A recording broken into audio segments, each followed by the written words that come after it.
Use this word cell for the first time but he observe the dead cell. कुछ ऐसे bacteria होते हैं जो ऑक्सीजन की एब्सेंस में अच्छे से काम करते हैं। हमको दोनों ही पढ़ने हैं। यहाँ पर न्यूक्लियस ऑलमोस्ट सेंटर में होता है क्योंकि यहाँ पर ये बड़ा वाला पार्ट नहीं है। Now what is this big part? This is the example है amoeba and paramecium. And next were viruses जो कि माइक्रो ऑर्गेनिज्म कैटेगरी में नहीं आते हैं लेकिन hello everyone, welcome to your study platform Concept Corridor and I am your mentor Yogita Dhami. So today we are going to dive into the invisible living world that is beyond our naked eyes. Chapter number 2 for class 8 sciences.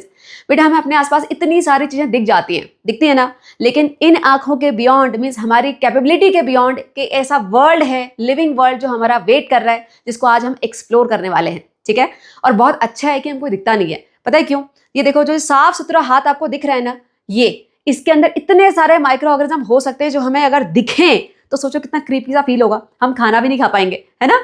तो अच्छा है कि नहीं दिखाई दे रहे, but हमें पढ़ना है इनके बारे में because these small tiny living organisms are useful as well as harmful for us. ठीक है, चलो स्टार्ट करते हैं chapter. Yes, before we start फटाफट से सब्सक्राइब द चैनल, जल्दी subscribe the channel if you have not done yet, and if you feel this is worth watching do share it among your friends also and like this video.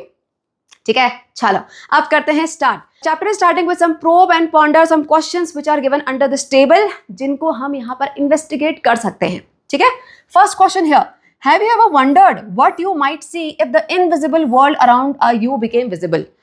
अगर हमको ये छोटे छोटे micro organism दिख जाएं तो कैसा होगा? मैंने आपको ग्लिम्स दिखा दिया इसका। यस, आगे चलते हैं।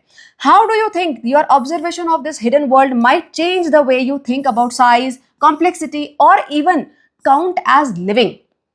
अब इस क्वेश्चन का आंसर आपको इस चैप्टर के एंड तक समझ में आ जाएगा खुद से। ठीक है, next, have you thought how these tiny living beings interact with each other? Okay, this is quite interesting question. ये इंटरैक्ट कैसे करते होंगे, गप्पे कैसे मारते होंगे, है ना? बड़ा इंटरेस्टिंग क्वेश्चन है। चलो, so share your questions also बेटा। If you are having any question you can write down in this column here. ठीक है, चलो स्टार्ट करते हैं चैप्टर यहाँ से। How we entered in this invisible world. Now we know that our eyes is having some limitation, है ना। हमको एक पर्टिकुलर साइज है, बस उतने साइज के ही ऑब्जेक्ट या उससे ज्यादा साइज के ऑब्जेक्ट ही दिखाई देते हैं, उससे छोटे होंगे तो दिखाई नहीं देते, राइट। तब भी हम ये इनविजिबल वर्ल्ड में पहुंचे कैसे भाई? कहाँ से पहुंच गए बेटा? इसकी जर्नी स्टार्ट हुई यहाँ से, डिस्कवरी ऑफ लेंस से। ठीक है, पहले जो लोग थे उन्होंने डिस्कवर किया कि अगर एक कर्व्ड पीस का ग्लास हो तो उससे चीजें बड़ी दिखाई देती हैं, साइज उनका बड़ा दिखाई देता है, यानी मैग्नीफाई कर सकता है वो, राइट। अब इस ग्लास पीस का नाम लेंस कैसे पड़ा? इसके पीछे बड़ी इंटरेस्टिंग स्टोरी है। ये देखो, ये जो कर्व्ड ग्लास था ना, वो लेंटिल सीड्स, इसको मलका मसूर की दाल बोलते हैं, खाई भी होगी, है ना। इससे रिजेंबल कर रहे हैं ना, बस यहीं से इसका नाम पड़ गया। देखो, it looked similar to lentil seeds, तो लेंस इसका नाम पड़ गया। क्लियर? चलो, इसके आगे हुआ क्या? धीरे धीरे इन लेंस को और इंप्रूव किया गया और लास्ट फिर हमको मिल गया मैग्नीफाइंग ग्लास, जो कि आपने ऑलरेडी देखा हुआ है। मैग्नीफाइंग ग्लास से हम जो छोटी छोटी चीजें होती है उसको थोड़ा सा बड़ा करके देख सकते हैं, राइट। सो लोगों ने यहाँ पे human started observing tiny organisms like ants in detail. ठीक है, फर्दर और इंप्रूव हुए लेंस, और यहाँ पर हो गया इन्वेंशन माइक्रोस्कोप का।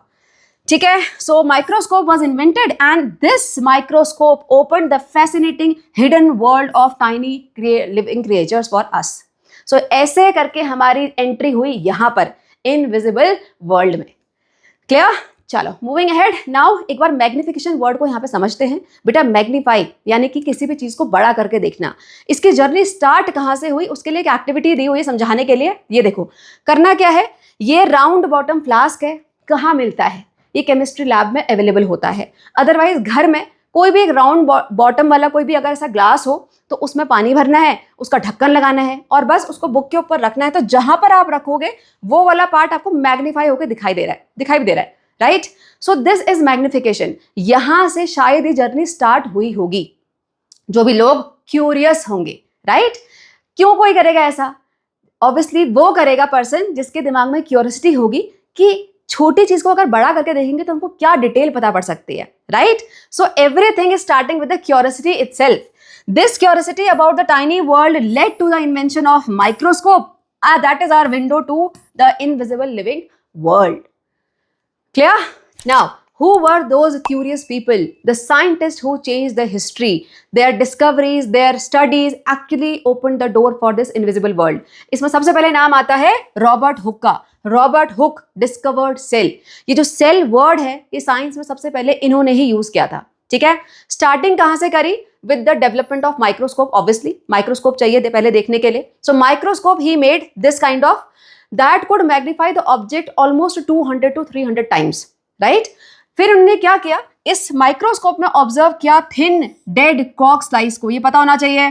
थिन डेड कॉक स्लाइस क्या होता है? जो ट्री का बार्क होता है ना, उसकी पतली सी एक लेयर, थिन डेड कॉक स्लाइस, उसको ऑब्जर्व किया. What he saw tiny compartments like honeycomb. इस टाइप का स्ट्रक्चर इनको दिखा. ये छोटे छोटे डॉट दिख रहे हैं, इसको इन्होंने रिजेंबल किया हनीकॉम से, मधुमक्खी का छत्ता. इसमें भी देखो छोटे छोटे कंपार्टमेंट दिख रहे हैं. Now he named each this small compartment a cell. क्या बोला इसको? ये जो कंपार्टमेंट है इनको बोला गया cell. So cell word was used by Robert Hooke. Who discovered cell? Robert Hooke. लेकिन यहां पर एक बात आपको जो क्लियरली पता होनी चाहिए बेटा, ये जो सेल थे वो थे dead cell, right? So Robert Hooke discovered the cell, लेकिन that was the dead cell. अब बोलोगे मैम कैसे पता पड़ा? अरे यहां लिखा हुआ है ना, थिन डेड कॉक स्लाइस, दैट्स व्हाई. क्लियर? चलो आगे चलते हैं. Now he named each compartment cell and first time the cell was used in science. ठीक है. इसके बाद ही पब्लिश्ड माइक्रोग्राफिया. बेटा micro small, graphia graphical structure. Actually इस माइक्रोस्कोप में इन्होंने और भी बहुत सारी चीजों को ऑब्जर्व किया. जो भी इनको स्ट्रक्चर दिखाई दिया अंदर, उसका डायग्रामेटिक रिप्रेजेंटेशन किया गया एक बुक में विद डिटेल. इस बुक का नाम क्या था? माइक्रोग्राफिया. ये इन्होंने पब्लिश करी थी. हमारे क्लियर? चलो चलते हैं आगे. The next scientist is Antonie van Leeuwenhoek. A.V. Leeuwenhoek के नाम से भी आता है. सो ल्यूवेनहॉक नाम पक्का पता होना चाहिए. Who was the scientist? He is known as father of microbiology. अब क्यों बोलते हैं ऐसे समझते हैं. देखो यहां पर बेटा, he was the Dutch scientist. ये इनकी पिक्चर है, डच साइंटिस्ट थे. He was the first person to see the living cell. बेटा देखो, सेल वर्ड किसने कॉइन किया था या किसने डिस्कवर किया था सेल को? रॉबर्ट हुक ने. That was the dead cell. लेकिन लिविंग सेल की स्टडी सबसे पहले किसने करी थी? एंटोनी वैन ल्यूवेनहॉक ने. और लिविंग सेल, जो टाइनी लिविंग सेल है, वही तो माइक्रो ऑर्गेनिज्म होते हैं ना. सो that's why father of microbiology. ठीक है. अब कौन कौन से लिविंग सेल थे? इन्होंने बैक्टीरिया की स्टडी करी, इन्होंने ब्लड सेल्स की स्टडी करी, और भी कई सारे सेल्स थे. यहाँ पे आपके एनसीईआरटी में 2 ही नाम लिखे हैं, तो इतने काफी हैं आपके लिए. ठीक है. सो बैक्टीरिया है the first person to see and describe bacteria, the first person to see the blood cell. Got it? So that's why father of microbiology. Clear? बेटा इनका जो माइक्रोस्कोप था ना वो ज्यादा पावरफुल था. ये देखो इस टाइप का, बड़ा यूनिक सा है, आजकल दिखेगा भी नहीं, है ना. यहाँ पे कहीं इधर पे एक लेंस हुआ करता था, उसमें ये देखते थे जो भी माइक्रो ऑर्गेनिज्म इनको देखते हैं. क्लियर? सो क्या समझ में आया हमें? Who is father of microbiology? Antonie van Leeuwenhoek. इन्होंने क्या देखा था सबसे पहले? Living cell. And who discovered cell? Robert Hooke. Clear? इतना आपको पता होना चाहिए. नेक्स्ट. नाउ इतनी देर से हम ये वर्ड बोल रहे हैं cell cell. What is cell? Cell है क्या? इसके लिए करनी है आपको यहाँ पर एक्टिविटी देखने के लिए. बेटा स्कूल में करोगे क्योंकि इसके लिए चाहिए आपको माइक्रोस्कोप, जो कि आपको बायोलॉजी लैब में अवेलेबल होगा. बट यहाँ पर हम डिटेल में इसको समझेंगे, सारा यही याद हो जाएगा. ठीक है. फर्स्ट एक्टिविटी में आपको लेना है अनियन पील. अब नाउ व्हाट इज अनियन पील? वो जो छिलका जो आप निकाल कर डस्टबिन में फेंक देते हो वाला? नो बेटा, यहाँ पे जो अनियन पील होता है उसके लिए पहले तो आपको अनियन को वर्टिकली कट करना है. उसका एक पीस लेना है और उसके अंदर में जो ये व्हाइट कलर की बहुत लूज सी लेयर होती है उसको बहुत केयरफुली निकालना है फोर्सेप्स से, ये वाला. राइट? सो ट्रांसपेरेंट टाइप की लेयर मिलेगी आपको. This is onion peel, the thin transparent layer from the inner surface of vertically cut piece of onion. ठीक है. अनियन पील मिल गया. अब इसको कहाँ रखेंगे हम? पेट्री डिश में. ये जो ट्रांसपेरेंट आपको ग्लास टाइप का दिख रहा है, बोल टाइप का, this is called petri dish. Biology lab में होता है ये. इसमें पहले से पानी होगा, ये अनियन पील निकाला और इसमें डाल दिया, और फिर इसमें डालना है आपको ये सेफ्रोनिन. क्या है सेफ्रोनिन? बेटा safranin is a red coloured stain या डाई बोल सकते हो. इसकी क्या इंपॉर्टेंस है? हम क्यों डाल रहे हैं? क्या इसके बिना काम नहीं होगा? बेटा देखो, अनियन पील ट्रांसपेरेंट टाइप का है ना. अब ट्रांसपेरेंट चीज को हम ऑलरेडी ट्रांसपेरेंट है, उसको देखना चाह रहे हो तो उतनी क्लियर विजिबिलिटी नहीं मिलेगी. तो अगर हम डाई डाल देंगे यानी स्टेन डाल देंगे ये सैफ्रोनिन, तो होता क्या है, जो जितने भी सेल के इंपॉर्टेंट पार्ट्स होंगे ना उसमें कलर चढ़ जाता है, तो बहुत क्लियरली फिर दिखाई देता है. Clear? So that's why it is important to put. ये जो सेल होगा, जो भी आपका ये अनियन की लेयर है, उसको ये हल्का सा पिंकिश कलर दे देता है, ठीक है? इसके बाद आपको दूसरी पेट्री डिश में डालना है जहां पहले से पानी है। क्यों डालते हैं? वॉशिंग के लिए। कई बार जो स्टेन है बहुत ज्यादा चला जाता है, तो इसलिए हल्का सा वॉश कर रहे हैं। फिर आपको एक ग्लास स्लाइड जो कि अगेन बायोलॉजी लैब में होगी, वहां पर इसको स्प्रेड करना है ब्रश से, फोल्ड नहीं होना चाहिए। और फिर इसमें डालना है glycerine. Again important step. Glycerine क्या होता है? Glycerine is a sticky white coloured liquid. ये इस अनियन पील को ड्राई नहीं होने देता, प्रिवेंटेड ड्राइंग। क्लियर? और क्योंकि ट्रांसपेरेंट है तो ये बड़ी अच्छी विजिबिलिटी भी देता है, ठीक है? सो दो इंपॉर्टेंस है इसकी ग्लिसरीन की। First, it is not letting this onion peel dry, onion this layer, and the second one is it is giving the better clarity, ठीक है? इसके बाद इसके ऊपर लगाना है आपको ये कवर स्लिप। यूजुअली ग्लास का होता है, लेकिन आजकल मॉडिफाइड प्लास्टिक के भी आने लग गए हैं। ट्रांसपेरेंट होता है, इसको लगाना है इसके ऊपर, ऐसे कि बबल्स नहीं आने चाहिए। बस ये आपका रेडी हो गई स्लाइड। इसको आपको देखना है माइक्रोस्कोप के अंदर, ठीक है? नाउ बेटा, when you will C under a microscope, आपको क्या दिखाई देगा? What you will observe? You will observe this type of structure. यहां पर ये ऑलमोस्ट रेक्टेंगुलर, सारे सेम तो नहीं बोल सकते, लेकिन ऑलमोस्ट रेक्टेंगुलर कुछ शेप हैं जो कि स्टैक लग रहे हैं साथ में, जैसे कि एक ब्रिक की वॉल होती है। ब्रिक्स देखो, अलग छोटे छोटे छोटे ब्रिक्स मिलके एक पूरी वॉल बना रहे हैं। सिमिलरली यहाँ पे छोटे छोटे रेक्टेंगुलर शेप मिलके पूरा ये आपको स्ट्रक्चर दे रहे हैं, right? So this one rectangular box, this is one cell of onion, one cell, right? इसमें बहुत सारे सेल हैं, clear? So nearly rectangular structure arrange closely, these are onion cell. और एनालॉजी किससे ले सकते हैं हम? ये ब्रिक वॉल से, clear? Now focus on the labelling. बेटा, अनियन सेल में आपको कितनी चीजें मिल रही हैं? ये जो डार्क पिंक कलर दिख रहा है आपको, ये है सेल वॉल।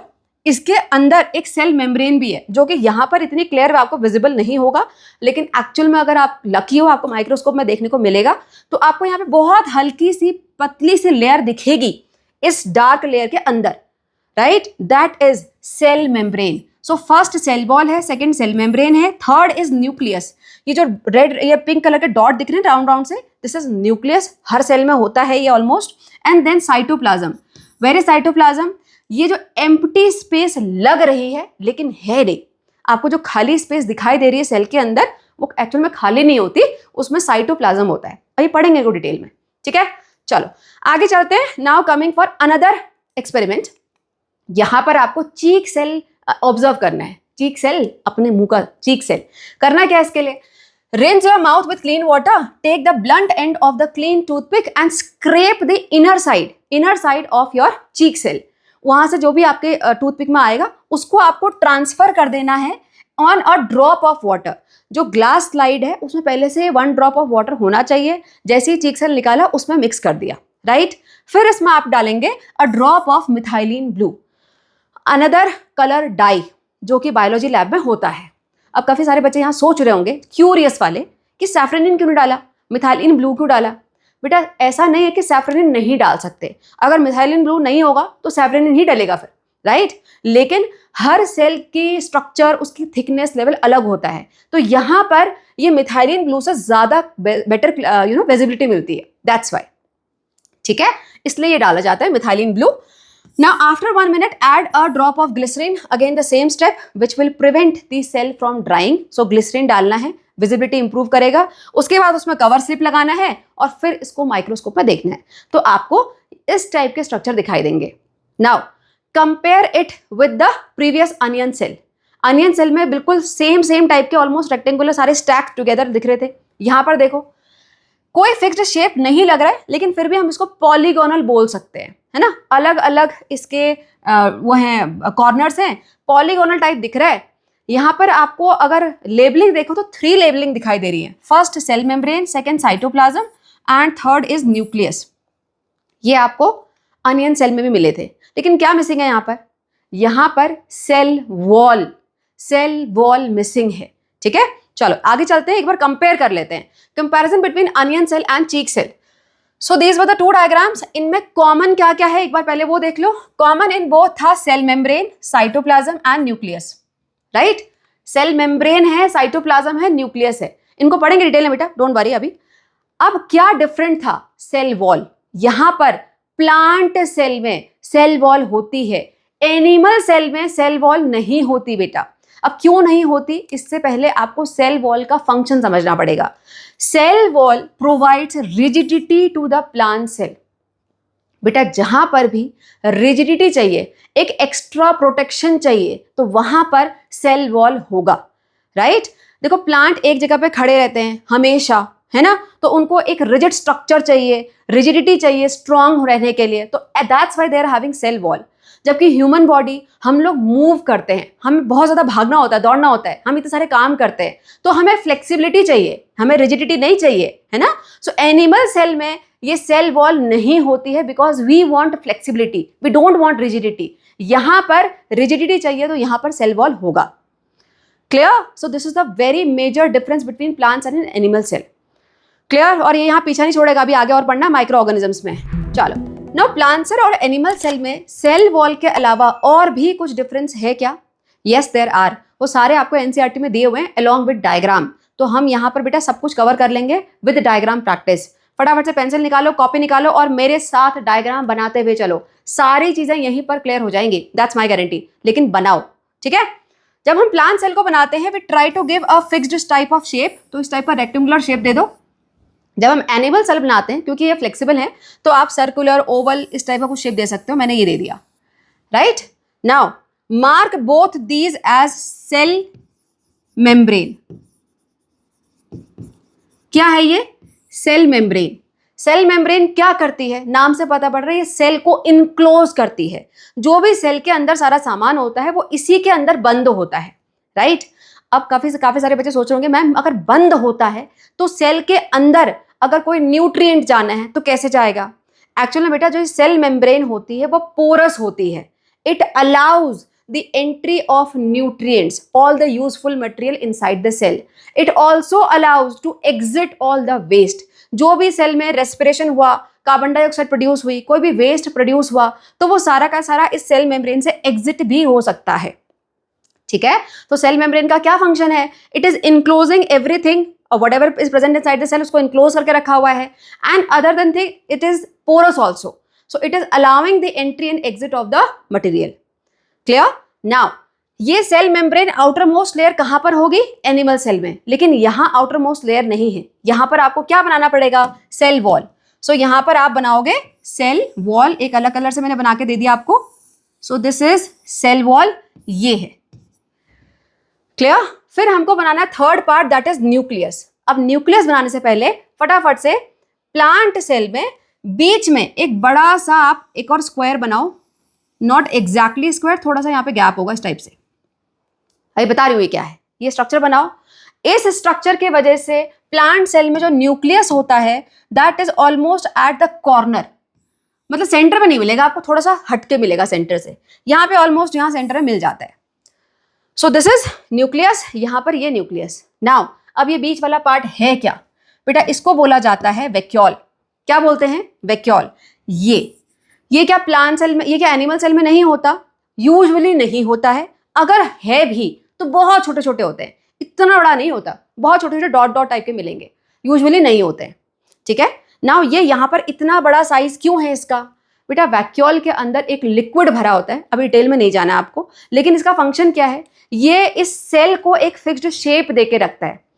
अब समझो इस बात को, जैसे आपने ग्रेप्स देखे होंगे, जब ग्रेप्स फ्रेश होते हैं तो कैसे वो टाइट से होते हैं ना, क्योंकि उसके अंदर वो वाटर भरा रहता है ना, वो उसको पूरा टर्जिडिटी दे के रखता है। लेकिन वही जब हम सुखा देते हैं, जब वो रेजिन में कन्वर्ट हो जाते हैं, तो कैसे वो श्रिंक हो जाते हैं, राइट।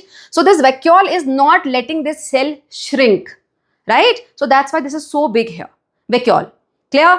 नाउ इसके अलावा और क्या अलग है यहाँ पर? बेटा यहाँ पर आपको मिलेंगे कुछ इस टाइप के स्ट्रक्चर जिनको बोला जाता है प्लास्टिड्स, राइट। क्या बोलते हैं? प्लास्टिड्स। अब प्लास्टिड के अलग अलग कैटेगरी होती हैं। अगर इन प्लास्टिड में से जो एक कैटेगरी है वो क्लोरोप्लास्ट, अगर क्लोरोप्लास्ट होगा तो फिर ये जो अंदर पार्ट है वो ग्रीन कलर का होगा, क्योंकि क्लोरोप्लास्ट के अंदर क्या होता है? क्लोरोफिल होता है। क्लोरोफिल द ग्रीन पिगमेंट, जिसके वजह से प्लांट फोटोसिंथेसिस कर सकता है, राइट। तो जितने भी green part of the plant हैं वहां पर कौन सा प्लास्टिड है? वहां पर क्लोरोप्लास्ट है, जिसके अंदर के क्लोरोफिल होता है। समझ में आ गया? अगेन क्लोरोप्लास्ट, ये प्लास्टिड कहाँ मिलेंगे आपको? यहां मिलेंगे, यहां पे नहीं मिलेंगे, राइट? इस जगह पर ये नहीं मिलते हैं। वैक्यूल भी यहाँ पे ऑलमोस्ट नहीं होता है, ठीक है? नाउ इसके अलावा there is one more thing that you have to study is mitochondria. ये ग्रीन में है, इसका मतलब दोनों ही जगह प्रेजेंट होता है। कैसा होता है? बिल्कुल हॉट डॉग, हॉट डॉग बना दो। देखा है ना हॉट डॉग कैसे बनाते हैं? ये इसका ब्रेड और मेयोनीज यहां पर ही बना दो, ये जैसे कि ये है और ये इसके मेयोनीज, बस। ये हॉट डॉग क्या है? ये माइटोकॉन्ड्रिया है। इसको बोला जाता है powerhouse of the cell. क्या बोलते हैं? Powerhouse of the cell. क्यों बोला जाता है? बिकॉज सेल के अंदर बेटा जितनी भी एनर्जी सिंथेसाइज होती है वो सब माइटोकॉन्ड्रिया में ही होती है। समझ में आ गया? So these are the differences and similarities between the plant cell and animal cell. Animal cell क्या ऐसा खाली होता है? नो बेटा, इसके अंदर बहुत कुछ होता है। सीनियर क्लास में डिटेल में स्ट्रक्चर पढ़ोगे। अभी के लिए बस छोटे छोटे से डॉट बना के आ जाना और ये माइटोकॉन्ड्रिया पक्का दिखा देना, बस इतना ही स्ट्रक्चर आपके एनसीईआरटी में दिया हुआ है, ठीक है? चलो चलते हैं आगे। Now let's understand them one by one in detail. Cell membrane के बारे में हमने क्या पढ़ा था? It is the outermost layer of almost all the cells, जहां पर सेल वॉल नहीं है। तो एनिमल सेल में तो ये आउटर मोस्ट लेयर हो जाएगी। Separate one cell from another, porous होती है। It allow the entry and exit of the waste, entry of nutrient, exit of the waste, ठीक है? नेक्स्ट आ जाओ साइटोप्लाज्म। साइटोप्लाज्म हमने लेबल नहीं किया था, लेकिन साइटोप्लाज्म क्या है? It fills the space between the membrane and the nucleus. जो cell membrane outermost layer हमने बनाई वो, और न्यूक्लियस के बीच का जो स्पेस था वो खाली नहीं था, उसमें और भी सेल के दूसरे दूसरे पार्ट थे, है ना? उसके अंदर एक लिक्विड होता है, इसमें सारे सेल के पार्ट होते हैं, that is cytoplasm. It contains carbohydrate, protein, fats, mineral, salt. देखो जो भी लिक्विड होगा उसमें सारे के सारे न्यूट्रिएंट डिसॉल्व रहते हैं। Next, most life process takes place here, contains the other cell components. इसके अंदर वैक्यूल है, प्लास्टिड है, माइटोकॉन्ड्रिया है और भी बहुत कुछ है। सब कहाँ रहता है? ये साइटोप्लाज्म में, ठीक है? नेक्स्ट आ जाओ न्यूक्लियस, जो कि एनिमल सेल में सेंटर में था और प्लांट्स में थोड़ा साइड में था। सो न्यूक्लियस क्या है? ये round structure in the middle of the cell. जो न्यूक्लियस होता है उसकी अपनी एक मेम्ब्रेन होती है ना? जो न्यूक्लियस था वो ऐसे मैंने रेड कलर से बनाया था, वो रेड कलर जो था वो उसकी मेम्ब्रेन थी, right? So it is covered by its own thin membrane, जिसको न्यूक्लियर मेम्ब्रेन बोला जाता है। It controls all the activities within the cell and regulates the growth of the cell. बेटा जो सेल की ग्रोथ होती है, सेल के अंदर जो भी हेरिडिटरी मटेरियल होता है, जो एक सेल से दूसरे सेल में ट्रांसफर होता है, सब कुछ ये न्यूक्लियस का काम है। क्लियर? नेक्स्ट आ जाते हैं सेल वॉल। कहाँ थी ये? सिर्फ प्लांट सेल में थी। क्यों थी? क्योंकि ये रिजिडिटी प्रोवाइड करती है। अब बेटा क्या ये सिर्फ प्लांट सेल में होती है? एनिमल सेल में तो नहीं होती है, ये तो समझ में आ गया। लेकिन क्या सिर्फ प्लांट सेल में होती है? नो, अभी हमको और पढ़ना है, दूसरे माइक्रो ऑर्गेनिज्म में भी होती है, ठीक है? सो it is the extra outer layer present in plant cells only. यहाँ पे प्लांट सेल्स ओनली क्यों लिखा हुआ है? क्योंकि हम अभी एनिमल सेल और प्लांट सेल के बारे में पढ़ रहे हैं, ठीक है? Not present in animal cell, provide the rigidity strength to the plants, make the plant appear firm and compact. समझ में आ गया? चलो, इसके अलावा स्टेप फर्दर में आपको प्रॉपर डायग्राम दिया हुआ है। ये डायग्राम मैंने आपको पहले ही समझा दिया है ना? और इससे बेटर बना के दिखाया है, वो वाला याद कर लेना, ठीक है? पक्का लेबलिंग के साथ, लेबलिंग आने चाहिए बेटा। चलो, हमने यहाँ पे क्या एक्स्ट्रा पढ़ा था उसके बारे में देखते हैं। सबसे पहले mitochondria, the hot dog type of mitochondria, present in both plants and animal cell. It is called the powerhouse of the cell. क्यों बोलते हैं? Because it produces energy for the cell to carry out its function. जो भी cell के अंदर energy produce होती है वो यहीं पर होती है। That's why powerhouse of the cell. ये नाम पक्का एग्जाम में दिखेगा। What is the powerhouse of the cell? Mitochondria, ठीक है?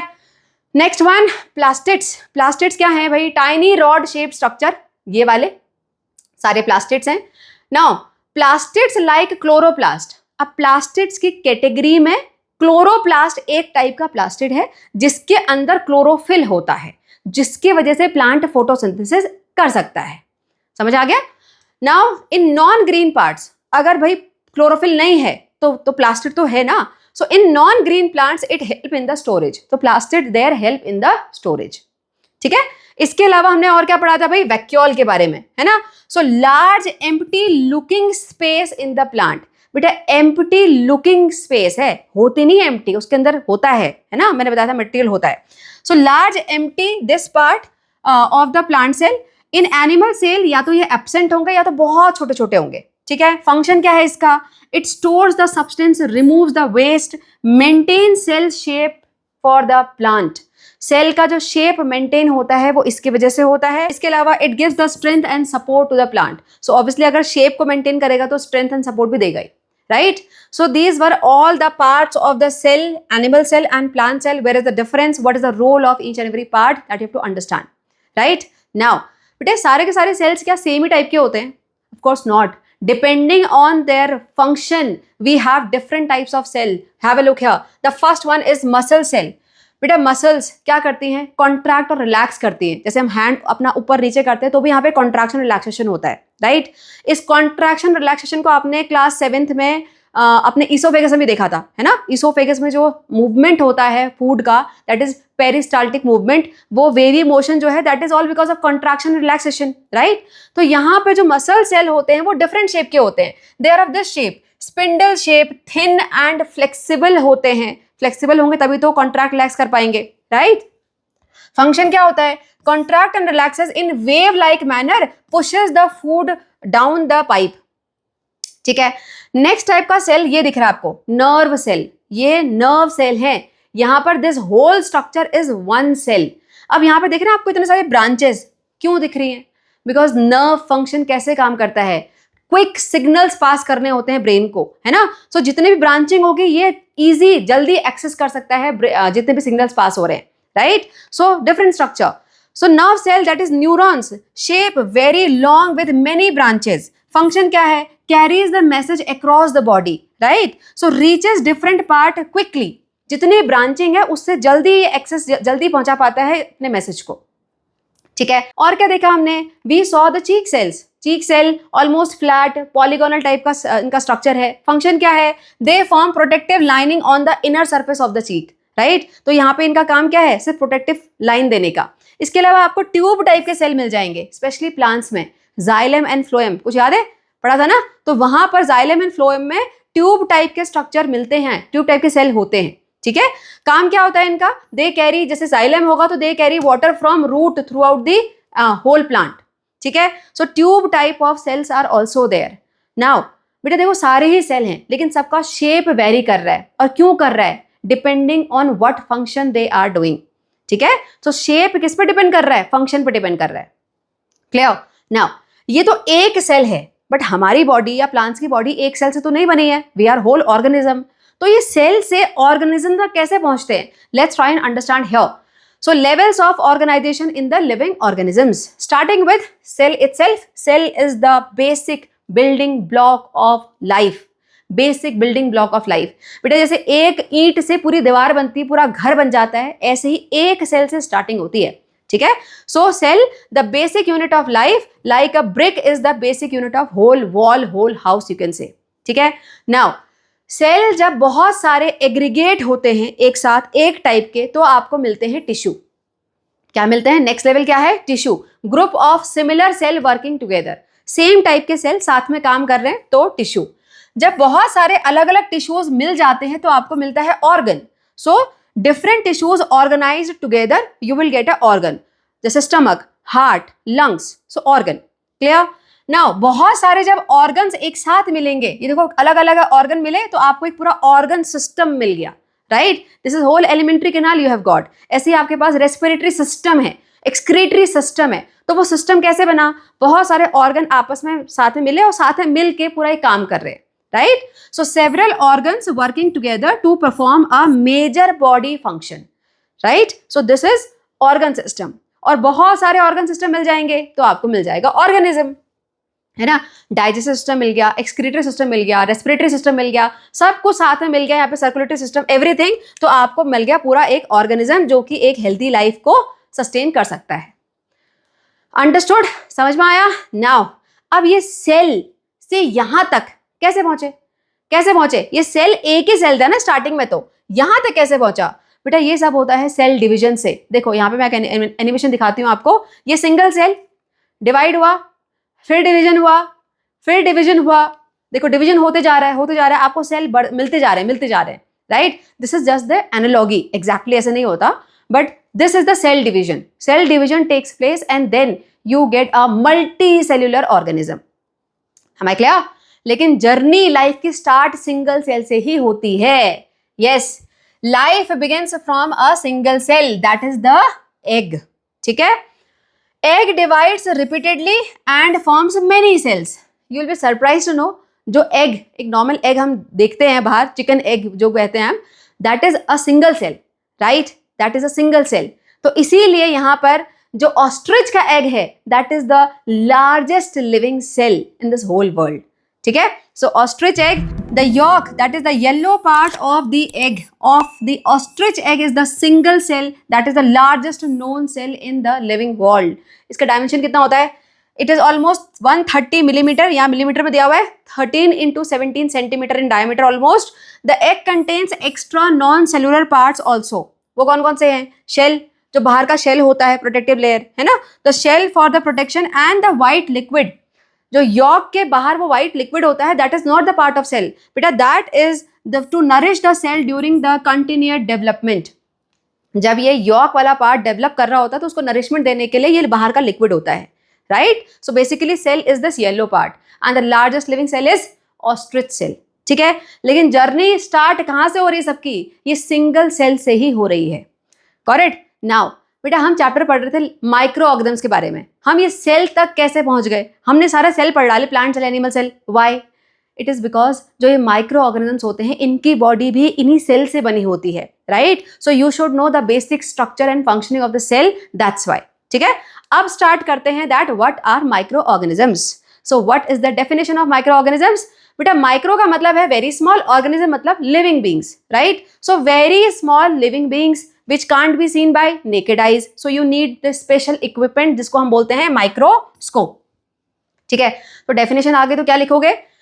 Micro organisms which are living organisms too small to be seen with the naked eyes, so we need a specialized equipment known as microscope. ठीक है ना, microscope के बारे में भी देख लो। The standard microscope which is there in your biology lab, वो कितना मैग्नीफाई कर सकता है? ऑलमोस्ट 100 to 400 टाइम्स जो हमारी विजिबिलिटी होती है उससे इतना टाइम ज्यादा वो मैग्नीफाई करके हमको दिखा सकता है। लेकिन साइंटिस्ट लोगों ने ऐसे माइक्रोस्कोप भी बना दिए हैं जो फोल्ड हो सकते हैं, पेपर के बने होते हैं। Yes, so low cost paper microscope, something like this. ये बड़े अच्छे होते हैं आउटडोर एक्टिविटीज के लिए, कहीं बाहर जाके कुछ स्टडी करनी है तो उसके लिए these are very good, handy one, है ना। लेकिन इतने ज्यादा विजिबिलिटी नहीं होती, इतना ज्यादा मैग्नीफाई नहीं कर सकते। Now the main microscope जिससे साइंटिस्ट स्टडी करते हैं that is the electron microscope which can magnify almost 10 lakhs time the size of the normal microbe, right? तो जितनी भी स्टडीज होती हैं बेसिकली वो यहाँ से होती हैं। Am I clear? चलो, now what are the types of micro organism? सारे तो सेम नहीं होते, कुछ तो नाम पहले सुने होंगे आपने। बैक्टीरिया सुना होगा, फंगस सुना होगा, सुना है ना, बस वही पढ़ने वाले डिटेल में। चलो, सो सबसे पहले हम क्लासिफिकेशन कैसे कर सकते हैं? Depending on what how many cells are there. बेटा सिंगल सेल का माइक्रो ऑर्गेनिज्म भी होता है, तो अगर सिंगल सेल का होगा, सिंगल मतलब unicellular, so unicellular microorganism like bacteria and protozoa. Bacteria and protozoa both are unicellular, right. इसके अलावा कुछ मल्टी सेल्यूलर भी होते हैं जैसे कि फंजाई या फिर एल्गे। नाउ बेटा इनके प्रोनाउंसिएशन में थोड़ा सा कंफ्यूजन है बच्चों को, कोई इसको फंजी बोलता है, कोई फंजाई बोलता है, कोई इसको एल्गे बोलता है, कोई एलजी बोलता है। जैसे लॉन्जिट्यूड और लॉन्गिट्यूड, इसी कहानी पता है ना। लॉन्जिट्यूड इज ऑल अमेरिकन, यहाँ पर हम ज बोलते हैं, लॉन्गिट्यूड इज ब्रिटिश, तो ऐसे यहाँ पर भी डिफरेंशिएशन है। ठीक है, अभी से मैं इसको एल्गे ही बोलूंगी। क्लियर? चलो, moving ahead. Now where you will find these microorganisms. अब एनसीईआरटी ये नई वाली क्यूरियोसिटी आपको बिना एक्टिविटी के कोई चीज पढ़ा दे, ऐसे कैसे हो सकता है ना। तो यहाँ पर करनी है एक्टिविटी। क्या करना है? आपको पॉन्ड वाटर या फिर स्टेगनेंट वाटर को कलेक्ट करना है, उसकी एक ड्रॉप डालनी है आपको माइक्रोस्कोपिक स्लाइड में। अरे वही वाली स्लाइड जहाँ पे अनियन पील रखा था, वही स्लाइड होती है। तो उस स्लाइड में आपको इसका ड्रॉप रखना है, उसके ऊपर लगा देना है cover slip. So put a cover slip and observe it under the microscope. तो आपको कुछ इस टाइप के वहां पर स्ट्रक्चर दिख जाएंगे, कुछ कुछ ऐसे शेप दिखेंगे। अब इन शेप को हमें डिटेल में आगे जाके पढ़ना है। ठीक है, देखो here this table which is given in NCERT, ये है वो माइक्रो ऑर्गेनिज्म और इनके मैंने माइक्रोस्कोपिक पिक्चर आपको यहाँ पे दिखाई है, फटाफट से रिलेट कर लो। ये देखो एमीबा, कोई फिक्स्ड शेप नहीं है। दिस वन पैरामीशियम, कैसा लग रहा है ये जो हाई एंड वाले जूते होते हैं ना पॉइंटेड वाले, उसके सोल का ऐसा नहीं लग रहा है ना. सो this is the microscopic picture here. This one algae which is looking like a computer mouse. यहाँ पर देखो ग्रीन कलर का है, यहाँ पर भी ग्रीन कलर का है. ठीक है, चलो पढ़ते हैं इनको डिटेल में. The first microorganism that we got is protozoa. बेटा प्रोटोजोआ पहली कैटेगरी है माइक्रो ऑर्गेनिज्म की जो हम पढ़ रहे हैं. प्रोटोजोआ की कैटेगरी में 2 एग्जाम्पल आपके एनसीईआरटी में दिए हुए जिनका नाम आपको याद करना है. ठीक है, अब अगर कोई भी माइक्रो ऑर्गेनिज्म प्रोटोजोआ की कैटेगरी में है इसका मतलब वो सिंगल सेल ही होगा, यूनिसेल्युलर. ठीक है, so first example is amoeba. नाम याद करने के लिए अभी बोलो एमोईबा. ओ भी है, बोलते वक्त ओ साइलेंट हो जाता है, सो एमीबा बोलते हैं. कोई फिक्स्ड शेप नहीं दिख रहा है इसका, सो मेक इट रैंडम. कैसे भी बना लो बिना किसी शार्प एज के, बीच में न्यूक्लियस दिखाना और साथ में थोड़े डॉट दिखा देना. कोई लेबलिंग आपके सिलेबस में है नहीं, राइट. अगर प्रॉपर्टीज लिखनी है तो सिंगल सेल है, राइट. मूव कर सकता है, कैसे मूव करता है. ये जो प्रोजेक्टेड पार्ट दिख रहे हैं ये वाले, इनको फॉल्स फीट बोला जाता है. ये अपना शेप चेंज कर लेता है, तो बस इन्हीं फॉल्स फीट की हेल्प से ये आगे आगे को ऐसे मूव स्लाइड कर सकता है, राइट. इररेगुलर इसका शेप होता है, दिख रहा है. बस इतना ही पढ़ना है. Next one is paramecium. ये जो कि हम जूते का सोल बोल रहे हैं, राइट. फटाफट से बना लो. थोड़ा सा शेप बनाना जूते का सोल टाइप का, एंड यहाँ पर आके एक पॉकेट बना देना.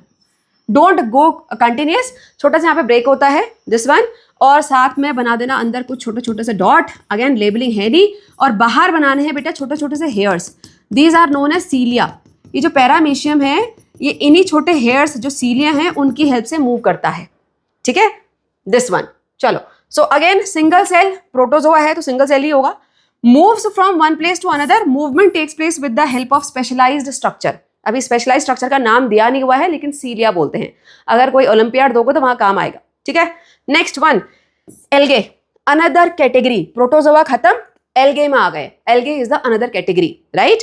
तो ये इसका नाम है कुछ, यहाँ पे आपकी एनसीईआरटी में दिया नहीं हुआ है. इससे पहले वाले जो पिछले साल के बच्चे थे ना जिन्होंने पुरानी एनसीईआरटी पढ़ी थी, प्रॉपर नाम पढ़ के गए इसका. मैं बता रही हूँ, देखो याद हो जाएगा. CHLA, चले, माई डो मोनाज. बड़े फैंसी से नाम लग रहा, क्लेमाइडोमोनाज. बेटा क्ले मैं सिर्फ याद करवाने के लिए बता रही हूँ, अदरवाइज क्लेमाइडोमोनाज बोलते हैं. क्लेमाइडोमोनाज ब्रेक करके पढ़ना, अदरवाइज सादा पढ़ोगे तो बोलोगे पता नहीं क्या लिखवा रही मैं इतना खतरनाक सा. क्लेमाइडोमोनाज. ठीक है, the fancy algae. Okay, now it is green in colour. अगर ग्रीन इन कलर है सेल तो अंदर क्या होगा? Obviously green pigment chlorophyll, right. So it can undergo photosynthesis. ये मूव भी कर सकता है क्योंकि इसके सर पे वो एंटेना टाइप के दिख रहे हैं, दो ये इनको फ्लैजेला बोलते हैं, इनसे ये मूव कर सकता है. ठीक है, देखो सिंगल सेल. अच्छा, यहाँ पर बेटा एल्गे जो है वो दोनों ही कैटेगरी में आते हैं. यूनिसेल्युलर भी हो सकते हैं, मल्टी सेल्युलर भी हो सकते हैं. ठीक है, अभी जो हम पढ़ रहे हैं वो यूनिसेल्युलर एल्गे है. क्लेमाइडोमोनाज सिंगल सेल होता है, लुक्स ग्रीन. क्यों green? Because it is having that green pigment inside. Movement takes place with the help of specialised structure, जिनको कि हम क्या बोलते हैं, अच्छा यहाँ लिखा नहीं हुआ क्या बोलते हैं, तो you can skip that part, है ना. वैसे फ्लैजिला बोला जाता है. क्लियर? चलो चलते हैं आगे. Now here one more experiment. अभी जो हमने एक्टिविटी करी थी वो थी पॉन्ड वाटर के साथ. अब हमें क्या करना है? We have to collect some moist soil, dissolve it in water. Try to dissolve it in water. Dissolve होगा नहीं, है ना. अब जब हम उसको घोलेंगे बेटा तो उसके बाद क्या होगा, वो जो वाटर हो जाएगा वो थोड़ा डर्टी सा लुक देता है, राइट. क्यों देता है? क्योंकि छोटे छोटे बहुत फाइन पार्टिकल्स ऑफ सॉइल जो होते हैं उसमें सस्पेंडेड रहते हैं, right. This type of mixture is known as soil suspension. ये अलग से डेफिनेशन यहाँ पर आपको एनसीईआरटी में दी हुई है, so just focus it on. ठीक है, the liquid which may look dirty. ये लिक्विड कैसे बनाया हमने? When we dissolved mud in water we got a dirty liquid. So the liquid which may look dirty has very fine particle of soil and this is known as soil suspension. Clear? Now क्या करना है? थोड़ी देर इसको settle होने दो. जब थोड़ी देर में सारी मिट्टी नीचे बैठ जाएगी, then you have to take the drop of this water again on glass slide, put a cover slip and observe it under the microscope. तो यहाँ पर आपको कुछ इस टाइप के स्ट्रक्चर दिख जाएंगे. ठीक है, अगेन इनको पढ़ना है डिटेल में, यहाँ पर टेबल से पढ़ते हैं. देखो, the first one that we found is bread mold. Bread mould. अगर मोल्ड नाम कहीं पर आ गया इसका मतलब हम फंगस की बात कर रहे हैं, फंजाई. ठीक है, अब क्योंकि यहाँ ब्रेड है सो ऑब्वियसली ये ब्रेड में लगता है. ये ब्रेड के ऊपर कभी इस टाइप की फंगस देखिए, देखा होगा पक्का, है ना, बहुत कॉमन है ये. तो ब्रेड मोल्ड ये ब्रांच फिलामेंट होती है, विदाउट क्लोरोफिल होता है, having a sac like structure. अच्छा बेटा देखो, फंजाई को याद करने का मैं बहुत अच्छा तरीका बता रही हूँ यहाँ पर, है ना. देखते ही आइडेंटिफाई करना कैसे है. अगर कोई भी माइक्रो ऑर्गेनिज्म आपको दिख रहा है जहां पर ट्री टाइप का या प्लांट टाइप का लुक दे रहा है वो, है ना, ये देखो यहाँ पर भी नीचे ऐसा लग रहा है कि यहाँ से रूट होगी, यहाँ से स्टेम जा रही है और यहाँ पर ये फिंगर लाइक प्रोजेक्शन दिख रही है ना, झाड़ू टाइप का दिख रहा है। ये वाला अगेन यहाँ पर ऐसे नीचे लग रहा है रूट है, ये रूट नहीं होती है, इनको रूट नहीं बोलते हैं यहाँ पर, इनका नाम है, अलग लेबलिंग है इनकी, आपके सिलेबस में नहीं है। और ऊपर यहाँ पर लग रहा है फ्लावर है, राइट। सो अगर रूट टाइप का स्ट्रक्चर प्लांट से रिजेंबल करता हुआ स्ट्रक्चर दिख रहा है ये, सो इसका मतलब वो फंजाई की बात हो रही है। क्लियर।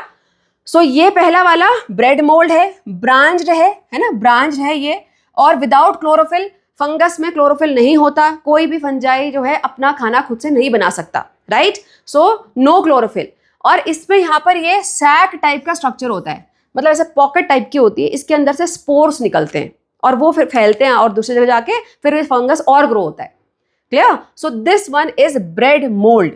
ये वाला दूसरा कौन सा फंजाई है, इसका नाम भी तो मोल्ड है, ये क्या ब्रेड में नहीं लगता बेटा, ये भी ब्रेड में लग सकता है, लेकिन ये ज्यादा कॉमनली फाउंड होता है खाने वाले आइटम पे, ब्रेड पे। ये कहाँ लगता है, ये कहीं भी लग जाता है, दीवार पे, जूतों पे। आपने देखा होगा अगर विंटर ये बारिश के टाइम पे अगर शूज बाहर रखे हो तो उस पर भी फंगस लग जाती है ना। सो ये कहीं पर भी लग सकता है, ठीक है। So branched filament without chlorophyll again and brush like structure. ये कैसा है, ब्रश लाइक स्ट्रक्चर है। अगर ब्रेड वाला होगा तो राउंड सैक लाइक स्ट्रक्चर है, अदरवाइज ब्रश वाला स्ट्रक्चर है, ठीक है। अगेन आपको यहाँ पे नाम नहीं पढ़ना है इसका, अदरवाइज पहले वाले बच्चों ने पढ़ा हुआ है। चलो यहाँ आ जाओ, दिस इज एल्गे। कैसा लग रहा है, स्फेरिकल है, प्रेजेंस ऑफ क्लोरोफिल है, ग्रीन है तो ऑब्वियसली क्लोरोफिल तो होगा ही। सारे के सारे एल्गे में ज्यादातर क्लोरोफिल होता है, ठीक है। So they can make their own food. Last one here is the another category which is bacteria. बेटा बैक्टीरिया का शेप राउंड भी हो सकता है, राउंड भी हो सकता है, ऐसे कॉमा शेप का भी होता है, कॉमा शेप का भी होता है, स्पाइरल भी होता है। सो देखो spherical, comma, spiral, rod shape का भी होता है इस टाइप का। एक रॉड शेप बैक्टीरिया को हमें डिटेल में पढ़ना है, लैक्टोबैसिलस, है ना। सो रॉड शेप, अगर ये इस टाइप के स्ट्रक्चर देख रहे हैं तो सारे बैक्टीरिया। हमारे clear. So these are the microorganism which are found in the soil water, ठीक है। तो हमने कौन कौन से कैटेगरी पढ़ ली भाई, हमने प्रोटोजोआ पढ़ लिए, प्रोटोजोआ के 2 एग्जाम्पल कौन कौन से, फटाफट से रिकॉल करो, अभी कमेंट में बताओ, जल्दी से आंसर जल्दी बताओ। Amoeba and paramecium, yes amoeba and paramecium. Algae में हमने नाम तो आपका दिया नहीं हुआ है, बट मैंने फिर ही बताया था, Chlamydomonas, fungi, bread mould and दूसरा मोल्ड, बैक्टीरिया, अलग अलग शेप के यहाँ पे आपको दिए हुए हैं। तो ये 4 कैटेगरीज हमने पढ़ी है, लास्ट में हम इसको एक बार फिर से डिटेल में पढ़ेंगे, डोंट वरी, ठीक है। चलो चलते हैं आगे। Now have you ever heard of this entity, क्या है ये, वायरस, बहुत सुना होगा बेटा। क्वेश्चन यहाँ पर ये है कि वायरस भी क्या माइक्रो ऑर्गेनिज्म है। अभी काफी सारे बच्चों मिलेंगे यस मैम है, क्योंकि वो हमको दिखाई तो देते नहीं है, माइक्रोस्कोप में दिखाई देते हैं बेटा। No doubt that virus are so small that we need to see them in microscope, but ये माइक्रो ऑर्गेनिज्म है कि नहीं है ये बहुत क्वेश्चनेबल है। हम इनको माइक्रो ऑर्गेनिज्म नहीं कंसिडर करते। वाई? बिकॉज माइक्रो ऑर्गेनिज्म की कैटेगरी में आने के लिए बॉडी सेल की बनी होनी चाहिए ना, एटलीस्ट एक सेल तो होना चाहिए, लेकिन ये जो हैं वो ए सेल्यूलर होते हैं। वायरसेस आर ए सेल्यूलर, मतलब इनकी बॉडी सेल से नहीं बनी होती। तो बोलोगे मैम फिर कैसे बनी होती है, फिर कैसे काम करते हैं? ज़्यादा डिटेल आपके सिलेबस में नहीं है बेटा। ये एक समझ लो कैप्सूल टाइप का होता है, इसके अंदर एक जेनेटिक मटेरियल घूम रहा होता है। वो जेनेटिक मटेरियल जैसे ही किसी होस्ट में चला जाए, जैसे प्लांट, एनिमल या दूसरा बैक्टीरिया सेल, कोई भी इसको होस्ट मिलना चाहिए, बस उसके न्यूक्लियस में जाके ये इन्फेक्ट कर देता है उसको, फिर वहां ग्रो करना, वहां मल्टीप्लाई करना स्टार्ट करता है। So virus can show the activity only when they enter the host cell. Without host cell, they are not showing any characteristics of the living organism. ठीक है, इसलिए हम इनको लिविंग ऑर्गेनिज्म की कैटेगरी में कंसिडर नहीं करते हैं, but yes they are microscopic. Am I clear? चलो moving ahead. Now how we are connected to the microbes. बेटा माइक्रोब्स हमारे आसपास कहाँ हैं? Everywhere around us you will see microbes. अब कुछ कॉमन प्लेसेस फटाफट से पढ़ लेते हैं। वाटर और सॉइल, ये हमने ऑलरेडी देख लिया, पॉन्ड वाटर में मिल गए, सॉइल में भी मिल गए, है ना। उसके अलावा इन एक्सट्रीम प्लेसेस बेटा बैक्टीरिया एक ऐसा माइक्रो ऑर्गेनिज्म है that is omni present. You name it and you will get it. Volcano से लेके जो आइसबर्ग्स होते हैं, जितने भी ये ग्लेशियर्स होते हैं, सब जगह पर आपको एक्सट्रीम से एक्सट्रीम कंडीशन में बैक्टीरिया पक्का मिल जाएगा, ठीक है। So some microbes live in hot spring water, snow, cold zones and moderate temperature regions, they are everywhere. Omnipresent जो माइक्रो ऑर्गेनिज्म है दैट इज बैक्टीरिया, सब जगह मिलता है। बाकी माइक्रो ऑर्गेनिज्म्स के लिए थोड़ी बहुत कंडीशंस चाहिए होती हैं, लेकिन बैक्टीरिया तो मिल ही जाता है, ठीक है। नेक्स्ट, इन फूड आइटम्स, ये इस टाइप की कंडीशन पक्का देखी हो आपने, है ना। फूड आइटम्स में इस तरह से फंगस लग जाती है, राइट। सो फ्रूट्स हैं, वेजिटेबल्स हैं, when they are left outside in moist condition, in warm condition, they get infected by the microbes, right, फिर वो खराब हो जाते हैं। नेक्स्ट, और कहाँ मिलता है, इनसाइड आवर बॉडी, हमारी बॉडी के अंदर भी बहुत सारे बैक्टीरियाज हैं जो कि हमारे गट हेल्थ को मेंटेन करके रखते हैं, हमारे लिए हेल्पफुल होते हैं, right. So bacteria are present in our intestine that help in digestion also. Clear. Now अभी हमने यहाँ पर देखा था बेटा, ये जो फ्रूट्स एंड वेजिटेबल ये वाली कंडीशन में आ जाते हैं, लेकिन जो अचार होता है, जो पिकल्स होते हैं, वो तो नहीं खराब होता। जैम है, जैम भी तो फ्रूट्स में थोड़े बहुत फ्रूट्स में भी होते हैं ना, लेकिन वो खराब नहीं होता। क्यों भाई, ये क्वेश्चन आपके यहाँ पे दिया हुआ है। But why do microorganisms do not infect the pickles and murabbas, यहाँ पर ऐसा क्या खास होता है बेटा। पिकल्स एंड मुरब्बाज या फिर जाम, इन सब में हमेशा सॉल्ट या शुगर की क्वांटिटी बहुत ज्यादा होती है, राइट। और जहां पर सॉल्ट एंड शुगर क्वांटिटी ज्यादा होती है, वहां पर माइक्रो ऑर्गेनिज्म की ग्रोथ कम हो जाती है। Clear, because they both act as a preservative also, ठीक है। देखो, this is because you add many spices with salt and sugar to it which act as a preservative. High concentration of salt and sugar do not allow the organism to grow on them. जब बहुत ज्यादा concentration होता है salt या sugar का, तो वैसी condition में माइक्रो ऑर्गेनिज्म वहां पर ग्रो नहीं कर पाते। क्लियर, चलो moving ahead, now we are moving for the another part of the chapter where we are going to understand the role of microorganisms. और यहाँ पर हमें सिर्फ beneficial roles को पढ़ना है, how they are helpful for us. harmful effects को आपको यहाँ नहीं पढ़ना है, उसके लिए next chapter है, ठीक है। चलो स्टार्ट करते हैं फर्स्ट रोल के साथ, की players in cleaning the environment. क्या मतलब इसका, डिकम्पोजर्स, है ना। डिकम्पोजिशन की प्रोसेस पक्का सुनी होगी पहले, राइट, वही हम यहाँ पे पढ़ने वाले हैं। देखो, ये वाली कंडीशन करते हो कभी घर पे, कई सारे लोग उसको फॉलो करते हैं, जिनके पास थोड़ा ओपन एरिया होता है, वो इस तरीके से थोड़ा गड्ढा खोदते हैं, वहां पर जितना भी डिकम्पोजेबल फूड आइटम्स है उनको उसको डालते हैं और फिर मिट्टी से कवर कर देते हैं। और कुछ दिनों बाद क्या होता है, वो जितना भी फूड आइटम्स था वो सारा का सारा मेन्योर में कन्वर्ट हो जाता है ना। बहुत कॉमन प्रोसेस है, सुना होगा ये। यही एक्टिविटी आपको यहाँ पर करनी है। What you do, fill container halfway with the garden soil, add fruits and vegetable peels. यहाँ पर आप दूसरा फूड वेस्ट भी डाल सकते हो। Put another layer of soil on the top and leave it aside for 2 to 3 weeks। 2-3 हफ्ते तक आप उसको छोड़ देना है। क्या होगा उसके बाद, ऑब्जर्वेशन क्या होगा, observation will be that peel will turn into dark coloured manure, है ना। जो सॉइल होता है उस जगह का वो बड़ा डार्क कलर का हो जाता है, क्योंकि वो जितना भी ये फूड आइटम था, वो सारा का सारा फूड वेस्ट था, वो अब मैन्योर में कन्वर्ट हो चुका है, राइट। और ये मैन्योर क्या होता है, rich in nutrient, it increases the soil fertility, you know that, right. अब क्वेश्चन है, ये हुआ कैसे, यहां पर किसका रोल आ रहा है, यहां पर रोल है माइक्रो ऑर्गेनिजम्स का, ठीक है। And this you should know how it happened. Fungi and bacteria, these are the two microorganisms which are mainly responsible for decomposition and cleaning the environment, ठीक है। So fungi and bacteria act on plants and animal waste, break them down into the simpler substance which are nutrient rich। जो ये simpler substance था manure, वो है क्या, वो nutrient rich है, right। This process is called decomposition। Understood, definition फिर से पढ़ लो। Fungi and bacteria act on plants and animal waste, break it into simpler nutrient rich substance, this process is called decomposition. Clear. Now बेटा, decomposition की process कहीं पर भी कैसे भी हो सकती है क्या, इसके लिए कोई पर्टिकुलर कंडीशंस चाहिए?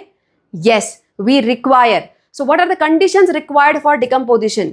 यहां से ये वाला पार्ट ज्यादा इंपॉर्टेंट है बेटा। डिकम्पोजिशन की डेफिनेशन तो आप बहुत पहले से पढ़ते हुए आ रहे हो, यहां पर this part you should no, और इस पे क्वेश्चन भी है एनसीईआरटी में, ठीक है। देखो, the first condition which is required is optimal temperature. बेटा, डिकम्पोजिशन की प्रोसेस एक पर्टिकुलर टेम्परेचर पे होती है। बहुत ज्यादा गर्मी होगी तो वहां पर भी माइक्रो ऑर्गेनिज्म थ्राइव नहीं कर पाते, और बिल्कुल ठंडा होगा तो भी डिकम्पोजिशन बड़ा स्लो हो जाता है, ठीक है। सो ऑप्टिमल टेम्परेचर, एप्रोप्रिएट मॉइस्चर, कभी भी देखना जब फंगस लगती है ना कहीं पर, सपोज ब्रेड में, ब्रेड मोल्ड, वो कहाँ लगती है? जहाँ अगर जो फूड आइटम है वो वाटर सोर्स के पास पड़ा हो, अगर सिंक के पास होगा तो बहुत जल्दी वो खराब हो जाता है, बिकॉज वहां पे मॉइस्चर कंटेंट चाहिए होता है, राइट? तो बहुत ज्यादा ड्राई कंडीशन हो गया या बहुत ही ज्यादा पानी पानी हो गया तो वहां पर फिर डिकम्पोजिशन स्लो हो जाता है, ठीक है? So appropriate moisture. Next here this is the important one, जो कि आपके एनसीईआरटी में क्वेश्चन भी दिया हुआ है, गुड कार्बन कंटेंट होना चाहिए। बेटा ये आपको जब थ्योरी पढ़ोगे आप एनसीईआरटी की, वहां नहीं मिलेगा, ये क्वेश्चंस में है, right? So you need to understand good carbon content is required for decomposition. अब इसका क्या मतलब है? बेटा जो बैक्टीरिया एंड फंजाई होते हैं उनको अपने न्यूट्रिएंट के लिए नाइट्रोजन एंड कार्बन दोनों चाहिए होता है, ठीक है? अब ये कार्बन कंटेंट कहां से आएगा? ये कार्बन कंटेंट जितने भी लिविंग ऑर्गेनिज्म है सब में होता है, राइट? लेकिन ज्यादा कम मिलेगा जब बाकी सारे न्यूट्रिएंट हट जाएं और सिर्फ कार्बन बच जाए। यानी कि अगर डेड लीव्स आप डाल दो, राइट, ब्राउन जो डेड लीव्स होती हैं वो, उसमें सारे के सारे न्यूट्रिएंट खत्म because they are dead leaves, अब बचा क्या? Only carbon content. क्लियर? इसीलिए कभी भी आप इस जो फूड वेस्ट है उसको डिकम्पोज करना चाहते हो, उसमें अगर आप ड्राई लीव्स डाल दो तो डिकम्पोजिशन की प्रोसेस बहुत जल्दी हो जाती है, ठीक है? देखो, carbon and nitrogen both are required for the growth for decomposers. Nitrogen is available through wet waste, जो आपने फूड आइटम, फूड के पील्स डाले, उन सबसे बड़ा अच्छा नाइट्रोजन मिल जाता है, right? For carbon we can add dead and dry leaves to the waste, this will increase the decomposition process. Clear? Next one, proper aeration. बेटा यहां पर आपको एक बात को समझना पड़ेगा डिटेल में। कुछ बैक्टीरियाज ऐसे होते हैं जो ऑक्सीजन की प्रेजेंस में काम करते हैं, जो कि ये वाले हैं। जो डिकम्पोजिशन की प्रोसेस होती है इसके लिए ऑक्सीजन यानी एयर चाहिए। कुछ ऐसे बैक्टीरिया होते हैं जो ऑक्सीजन की एब्सेंस में अच्छे से काम करते हैं। हमको दोनों ही पढ़ने हैं। ये वाला क्या है? जहां पर आपको एयर चाहिए। अब बोलोगे मैम एयर क्यों? हमने तो उसको गड्ढे को बंद कर दिया ना, ऊपर से मिट्टी डाल दी थी। बेटा वो इसलिए डाली थी तो कि ताकि स्मेल ना आए और वो देखने में बहुत डिस्गस्टिंग सा ना लगे, राइट? अदरवाइज आप बनाना पील को ऐसे ओपन भी डाल दोगे तो भी वो कुछ दिनों में गायब हो जाता है। कैसे हुआ? बिकॉज बैक्टीरिया एंड फंजाई ने वहां पर एक्ट किया, करेक्ट? सो यहां पर एरिएशन चाहिए। So some bacteria work well when aerated condition यानी oxygen rich conditions are properly provided. Now adding dry leaves, अगर हम यहाँ पर ड्राई लीव्स को डाल दें तो ड्राई लीव्स कैसी होती हैं? उनके पीछे बहुत सारी गैप होता है ना, वो हार्ड होती है। So dry leaves in the waste makes it more fluffy and aerated. देखो ड्राई लीव्स, हार्ड से मतलब है ड्राई लीव्स आर फोल्ड होके उनके थोड़ा बहुत एयर गैप बच जाता है, वो स्टिकी नहीं होते। तो अगर हम ये डालेंगे यहाँ पर ड्राई लीव्स को तो जो हमारा पूरा मिक्सचर है वो एरिएटेड रहे, यानी ऑक्सीजन की सप्लाई मिलती रहेगी, right? So these are the conditions required for decomposition of the food waste.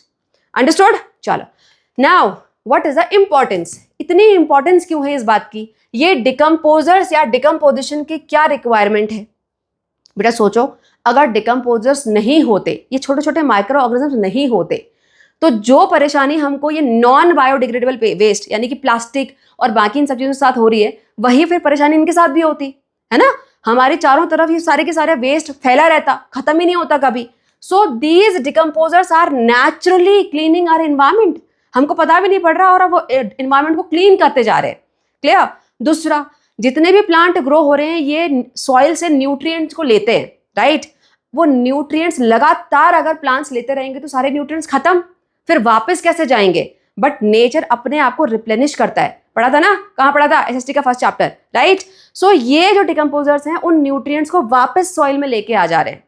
Clear? So this is the role. First, recycling nutrient through the process of decomposition, waste get converted to the manure. So manure is having all the nutrient. Next, it replenishes the soil. The lost nutrient gets replenished again and again in the soil by these decomposers. ठीक है? Next, environment cleaner. Microbes help recycle the waste and return the important nutrient to the nature. So these are the importance. Am I clear? चलो, इसके आगे scientific heritage में एक word दिया हुआ बेटा, किर्मी। ये जो हमारे वेदास थे, एंशिएंट टेक्स्ट, वहां पर किर्मी वर्ड को यूज किया गया है। और किन के लिए यूज किया गया है? ये जो डिफरेंट छोटे छोटे टाइनी एंटिटीज होती है ना, यानी टाइनी लिविंग ऑर्गेनिज्म, उनके लिए ये वर्ड यूज किया गया है, जो कि या तो अदृश्य, दृश्य या तो अदृश्य दोनों हो सकते हैं। मीन्स या तो विजिबल भी हो सकते हैं या इनविजिबल भी हो सकते हैं। हम यहाँ पर साइंस में इनविजिबल्स के बारे में पढ़ रहे हैं, राइट। तो इनके बारे में बहुत पहले से वेदों में भी ये नाम यूज्ड है। तो यहां पर देखो कब से इनके बारे में पता है और साइंटिफिक हेरिटेज। ठीक है, चलो चलते हैं आगे। Now here coming to the biogas, microbes as a source of biogas. बेटा इस टॉपिक को पढ़ने से पहले मैंने अभी क्या बताया था आपको, बैक्टीरिया दो कंडीशन में काम करते हैं। एक एरिएटेड कंडीशन में, जो कि आपने देख लिया डिकम्पोजर, ये वो कंडीशन है जहां पर बैक्टीरिया नॉन एरिएटेड यानी कि बिना ऑक्सीजन की प्रेजेंस में काम करते हैं, तब बायोगैस प्रोड्यूस होती है। ठीक है, तो ये पूरी कहानी यहाँ पे नहीं पढ़ रही हूं मैं। यहाँ देखो, bacteria and fungi which are living in oxygen free environment, oxygen नहीं होना चाहिए, ये कहानी तब शुरू होती है जब ऑक्सीजन फ्री इन्वायरमेंट मिले, right. So bacteria fungi living in oxygen free environment, they decomposes the plants and animal waste, waste water जो भी है गंदगी सबको ये डिकम्पोज करते हैं। Now here during decomposition they release biogas. अब बायोगैस क्या होता है? Biogas is the mixture of carbon dioxide and methane, CO2 and methane.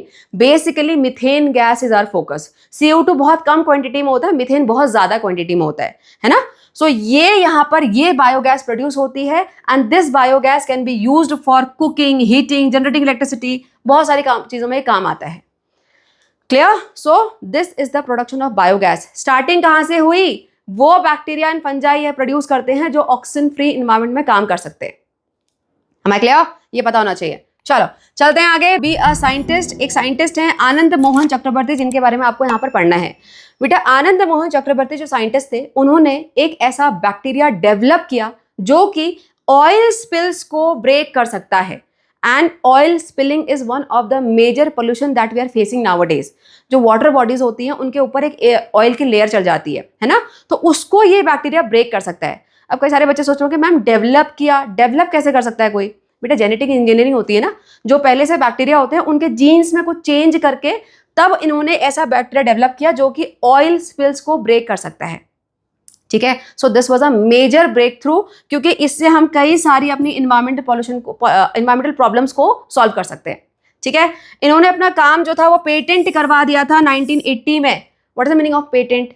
Patent का मतलब होता है अब इनको सारे कॉपीराइट्स मिल चुके हैं इनके काम के, कोई दूसरा पर्सन इनके काम को यूज नहीं कर सकता फॉर अर्निंग मनी और for getting famous. Clear? So this is patent, इन्होंने पेटेंट करवाया था अपना वर्क। अंडरस्टूड? चलो moving ahead, now coming for microorganisms and food. बेटा how these micro organisms are helping in food industry और in our daily life when we cook food. ठीक है, start करते हैं पहली एक्टिविटी के साथ। यहाँ पर करना क्या है आपको? आटा गूंदना है। यस, देखो टेक टू बोल ए एंड बोल बी, दोनों में आपको सेम टाइप का आटा सेम क्वांटिटी में लेना है। मैदा ले लो, आटा ले लो, whatever you want to take it. Now add a pinch of sugar, थोड़ी सी चीनी डाली, वार्म वाटर लेना है और फर्स्ट बोल में आपको डालना है east. Now what is east? Yeast is a type of fungi. बेटा अभी हमने पढ़े थे मोल्ड्स, है ना, मोल्ड और the type of fungi. So east second category में पढ़ रहे हैं, फंजाई का ही सेकेंड एग्जाम्पल है ईस्ट। ठीक है, तो फर्स्ट वाले में आपने ईस्ट डाला, सेकेंड वाले में आपने ईस्ट नहीं डालना है। सो सेकेंड वाले में बेसिकली आपके पास आटा है, चीनी है, पानी है, लेकिन ईस्ट नहीं है, राइट। दोनों का आटा गूंदो, उसके बाद keep it in warm place undisturbed for 4 to 5 hours and cover it with the damp cloth. गीले कपड़े से उसको अच्छे से बंद कर देना है। ठीक है, now what you will observe, क्या होगा? वैसे कई सारे बच्चों को पहले से पता होगा, है ना, जिनकी मम्मी डोनट बनाती है, केक बनाती है घर में, तो वो वहां कई सारे लोग ये ईस्ट का यूज करते हैं। ठीक है, now what you will observe something like this. क्या हुआ? जो डो था वो ऐसे फ्लफी सा होता जा रहा है ना, अपने साइज का डबल हो चुका है और बहुत छोटे छोटे आपको एयर पॉकेट्स दिख रहे हैं आपको, right. So rising of dough you will observe. Now question is in which bowl? Bowl ए और बोल बी? ऑब्वियसली बोल ए, क्योंकि वहां पर ईस्ट है। देखो ऑब्जर्वेशन क्या हुआ? Bowl A dough rises become fluffy and has different smell. Bowl B no change of volume at all. Bowl B में कोई चेंज नहीं आने वाला, यहां पर ये इंक्रीज हो गया साइज में और इसमें थोड़ी सी अलग सी स्मेल भी आएगी। नाउ क्यों? बेटा यहां पर ईस्ट था, ईस्ट ने क्या किया? ईस्ट ने डो को फर्मेंट कर दिया। क्या वर्ड बोला मैंने? फर्मेंट कर दिया। एनसीईआरटी में कहीं पर भी फर्मेंट वर्ड नहीं लिखा हुआ है, लेकिन सब कुछ बता डाला, but ferment word he use नहीं किया हुआ है, तो सुनी लो उसको भी, है ना। देखो ये देखो, why dough rises, question here exam में आ सकता है, why dough rises, what is the role of yeast? बेटा एक्चुअल में जो ईस्ट है that is a type of fungi. That grow well in the warm condition. तो हमने वार्म वाटर वहां पे डाला था, राइट? उसके बाद हमने वार्म कंडीशन में भी इसको रखा था ढक के। Next, east respire. देखो सारे माइक्रो ऑर्गेनिज्म, सारे के सारे ऑर्गेनिज्म रेस्पिरेशन तो करते हैं, है ना? रेस्पिरेशन क्यों करते हैं? क्योंकि उनको एनर्जी चाहिए होती है, और रेस्पिरेशन की प्रोसेस में हमेशा शुगर का ब्रेकडाउन होता है। पढ़ा है क्लास 7th में, है ना? ग्लूकोज पढ़ा था ना वहां पर, उसका ब्रेकडाउन था। तो ऐसे ही यहाँ पर भी शुगर का ब्रेकडाउन होता है। तो हमने जो यहाँ पर इनिशियल पिंच ऑफ शुगर डाला, दैट एक्टिवेट्स द प्रोसेस। उसके बाद जो फ्लोर के अंदर कार्बोहाइड्रेट यानी शुगर होता है, उस पर फिर ये ईस्ट एक्ट करता है, ठीक है? अब रिएक्शन से समझो बेटा क्या होता है यहाँ पर। जो शुगर है उसमें ईस्ट ने अपना काम शुरू किया और फर्मेंटेशन किया। फर्मेंटेशन की प्रोसेस स्टार्ट हुई। इस फर्मेंटेशन की प्रोसेस से जो शुगर है वो एल्कोहल, बहुत थोड़ा सा alcohol and carbon dioxide gas produce करता है अलोंग विद एनर्जी, राइट? तो ईस्ट को मिल जाती है एनर्जी। ये कार्बन डाइऑक्साइड प्रोड्यूस हुई तो क्या होगा? वो गैस है, वो एस्केप करने का ट्राई करेगी, राइट? और जब ये CO2 गैस एस्केप करने का ट्राई करती है तो वो जो फ्लोर था, जो आटा था, डो, उसके बीच में जाके वो फंस जाती है, तो वो एयर पॉकेट्स बन जाते हैं। और when this carbon dioxide will try to escape, तो वो क्या होगा? धीरे धीरे वो डो को भी राइज कर देगी। Am I clear? So rising of dough is all because of this CO2. Clear? Now why different smell? वो डो थोड़ा सा अलग स्मेल करता है। क्यों करता है? बिकॉज वहां पर थोड़ी बहुत ये अल्कोहल प्रोड्यूस हो जाती है। कई सारे बच्चों ऐसे ना आंखें खुल गई, अच्छा अल्कोहल मिल जाती है इसके अंदर, है? हाँ, अल्कोहल प्रोड्यूस होती है, ज्यादा दिमाग मत लगाओ। चलो आ जाओ। Rise in the dough, answer proper लिख के दिया मैंने। The carbon dioxide gets trapped within the dough causing it to rise. The CO2 bubbles make the dough soft and fluffy. ठीक है? Now why different smell? Yeast also produces the small amount of alcohol. This alcohol gives the different kind of smell to the batter. Clear? समझ आ गया सारा? चलो चलते हैं आगे। Now what is the use? Fermentation process का use कहाँ होता है बेटा? ऑब्वियसली डो मेकिंग में, मैंने 2-3 एग्जाम तो ऑलरेडी बता दिया आपको, है ना? बेकिंग में एग्जाम इसका यूज होता है। उसके अलावा इडली, डोसा, बैटर अगर बनाना हो, भटूरे बनाने हो, तो वहां पर इन सब चीजों का यूज हो सकता है, फर्मेंटेशन की प्रोसेस का। ठीक है, चलो moving ahead. Now how micro organisms are responsible for the curd formation, curdling of milk. कौन सा माइक्रो ऑर्गेनिज्म रिस्पॉन्सिबल है? कितने लोगों को पता है? पॉज दिस वीडियो, टाइम के साथ जल्दी से मुझे आंसर बताओ। कौन सा माइक्रो ऑर्गेनिज्म कर्ड के लिए रिस्पॉन्सिबल है? कैटेगरी बता दो। माइक्रो ऑर्गेनिज्म का नाम नहीं पता तो कैटेगरी बता दो, उतना भी चलेगा। ठीक है, चलो करते हैं यहाँ पर एक एक्टिविटी। एक्टिविटी में करना क्या है? दही जमानी है। यस, हम यहाँ पर दही जमाने वाले हैं। टेक 2 बोल ए एंड बोल बी। बोल ए में आपको ल्यूक वार्म मिल्क लेना है, उसमें 1 स्पून ऑफ कर्ड डालना है, जिसको कि हम अपनी इंडियन लैंग्वेज में जामुन भी बोलते हैं। जामुन डालना है ना? Keep it in warm place. बोल बी में कोल्ड मिल्क लिया, कर्ड डाला, लेकिन उसको रेफ्रिजरेटर में रख दिया। कहां पर दही जमेगी? कहां पर जमेगी? ऑब्वियसली बोल ए में। काफी सारे लोग बच्चों ने अपनी मम्मी को देखा भी होगा कैसे दही जमाते हैं, है ना? हमेशा दही जमाने के लिए मिल्क को ठंडा नहीं करते हैं, उसको हमेशा हल्का सा ल्यूक वार्म किया जाता है, बहुत ज्यादा गर्म भी नहीं करते, राइट? उसमें फिर हम ये जामुन डालते हैं, मीन्स 1 स्पून ऑफ कर्ड डालते हैं, उसको अनडिस्टर्ब रख देते हैं कुछ टाइम के लिए। फिर हमको दिखता है कि वहां पे दही जम गई। ठीक है, यहाँ पे ऑब्जर्वेशन देख लो। आफ्टर फ्यू आवर्स बोल ए, इसमें क्या होगा? जब milk will turn into curd, right? कैसा टेस्ट हो जाएगा उसका? सॉर, खट्टा वाला। बोल बी में क्या होगा? Milk will not curdle at all, लेकिन हल्का सा उसका जो टेस्ट होगा वो सॉर ही होगा। क्यों होगा? क्योंकि उसमें पहले से 1 स्पून तो थी ना कर्ड, दैट्स व्हाई। ठीक है, चलो ऐसा हुआ क्यों? Now what is the reason? Reason is all this micro organism. कौन सा? Lactobacillus, right? ये मैंने नाम पहले लिया हुआ है ना? अच्छा, मैंने पहले बता दिया था। ओके, चलो। So lactobacillus is in the curd feeds on the milk sugar. बेटे यहाँ पे लैक्टोबैसिलस करता क्या है? लैक्टोबैसिलस जो मिल्क के अंदर शुगर होता है, कौन सा शुगर होता है? लैक्टोज होता है, ग्लूकोज नहीं होता, लैक्टोज होता है। ठीक है, तो उस पे ये एक्ट करता है, उस लैक्टोज को ये लैक्टिक एसिड में कन्वर्ट कर देता है। Now all the acids are sour in taste. तो जो दही को ये खट्टा टेस्ट मिलता है वो क्यों मिलता है? क्योंकि यहां पर लैक्टिक एसिड का फॉर्मेशन हो जाता है। Clear? Now problem is this bacteria can act in a particular environment. बहुत ज्यादा ठंडा, एक्सट्रीम ठंडा होगा तो भी काम नहीं करेगा, बहुत ज्यादा गर्मी होगी तो भी वहां पर उतना अच्छे से वो फिर कर्डलिंग नहीं होती। ठीक है, बहुत ज्यादा ही वहां खट्टा हो जाता है। सो grows only in warm condition, that is why bole A worked not bole B. ठीक है, चलो चलते हैं आगे. Now coming for another type of microorganism, that is rhizobium. नाम तो सुना होगा, नहीं सुना है तो कोई बात नहीं, अब मैं याद करवा दूंगी और तुम इसे भूल जाओ, ऐसा मैं होने नहीं दूंगी. अरे वाह, राइमिंग हो गया तो, है ना. चलो बेटा, one of the very very important topic, 100% exam में दिखेगा किसी न किसी फॉर्म में. 3 मार्क का क्वेश्चन भी आता है यहाँ से. ठीक है, सो स्टे फोकस्ड. है क्या rhizobium? Rhizobium is a type of bacteria. ठीक है, मिलता कहाँ है? ये मिलता है लेग्यूमिनस प्लांट्स की रूट्स में. अब लेग्यूमिनस प्लांट्स क्या होते हैं बेटा? जैसे पी है, राइट, या फिर चिकपी है, ग्राउंड नट्स है. इन सारे प्लांट्स के रूट में ऐसे छोटे छोटे नोड्यूल्स होते हैं, छोटे छोटे गांठे टाइप की होती हैं. ये जो नोड्यूल्स हैं, these are the home for this rhizobium bacteria, right. तो राइजोबियम बैक्टीरिया कहाँ मिलता है? लेग्यूमिनस प्लांट्स के रूट नोड्यूल्स में मिलता है. ठीक है, अब इस घर पर रह के वो कर क्या रहा है बेटा? यहाँ पर राइजोबियम बैक्टीरिया जो एटमॉस्फेयर में इतनी सारी नाइट्रोजन हमारे पास है, जो कि हमारे किसी काम की नहीं है, हम उसको यूज नहीं कर पाते, उस नॉन यूजफुल नाइट्रोजन को ये सॉइल में यूजफुल फॉर्म में कन्वर्ट करते हैं. ठीक है, उस यूजफुल फॉर्म को ये प्लांट्स जो यहाँ पर हैं बड़ी इजीली एब्जॉर्ब कर सकते हैं, और अगर नहीं भी करेंगे तो वो जो नाइट्रोजन है वो सॉइल में रह जाती है. So basically they are making the soil fertile. Clear? So this is the role of rhizobium. देखो समझो यहाँ पर. सो राइजोबियम कहाँ रहते हैं भाई? Lives in the root of root nodules of legumes. Legumes मतलब बीज, पीज, लेंटिल्स, ये सब. करते क्या है? They trap the nitrogen from air and make it useful for the plants. इस फॉर्म में कन्वर्ट कर देते हैं कि प्लांट्स उसको यूज कर सके. ठीक है, next, help plants to grow without chemical fertilisers. जहां पर नाइट्रोजन फिक्सेशन हो गया भाई, नाइट्रोजन मिल गई, तो फर्टिलाइजर हम क्यों डालते हैं? बेसिकली नाइट्रोजन की रिक्वायरमेंट को फुलफिल करने के लिए डाला जाता है. तो यहाँ पर फर्टिलाइजर की जरूरत ही नहीं है ना. Next, farmers grow legumes in rotation with the other crops. बेटा क्रॉप रोटेशन, ये नाम पक्का सुना होगा आपने, है ना. क्रॉप रोटेशन में करा क्या जाता है?